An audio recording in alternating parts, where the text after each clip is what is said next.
Hi everyone, Dr. Sam Gaston here again, continuing our March video series on common basketball injuries. First video we talked about ankle sprains, particularly the lateral ankle sprain, and today we're going to talk about jumper's knee or patellar tendonitis, patellar tendinopathy as it's also known. So what jumper's knee is an overuse injury of the knee, specific to the patellar tendon, which is right there on the front between the kneecap and the patellar tuberosity down there. This is an overuse injury like most tendinopathies are. It can start off as a tendonitis where there's inflammation there as a response to the overload strain on the patellar tendon. And then if it's a repetition injury like you're gonna get with basketball where you're jumping over and over and over again, that tissue doesn't have a chance to heal. The inflammation goes away and we turn into a tendinopathy, which is actually the drying out of that tendon where it starts to kind of break down, and eventually if it's not treated and it's continued to be overused is going to lead to degeneration of that tissue. So just like ankle sprains, this tendinopathy is broken down into grades as well. Grade 1 is just irritation after you play. Grade 2 is going to be irritation during gameplay and after, but not enough that's going to stop you.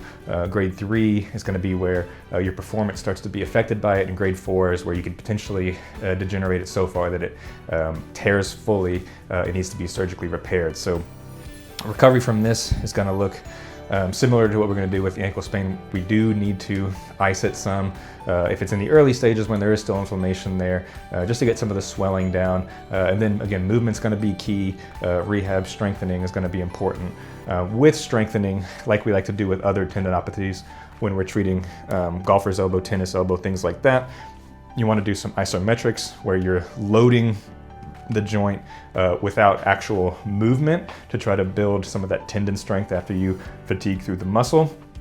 And then we also want to do eccentric loading where you're strengthening it through the lengthening phase of that joint movement. So for the knee, that's going to be strengthening it as you're extending it and opening up that tendon right through the front there. So that's a little bit about jumper's knee. This is something that's common to basketball, but you can run into this with any sport where you're jumping. If you start jump roping a lot, if you start jumping, doing too many box squats when you're not used to things like that, anything where you're jumping and you're doing a lot when your body's not used to that load, that's when these are going to come on. So it's important to know as it relates to basketball, but again, this is something that can affect people across all types of different activities. So that's about jumper's knee.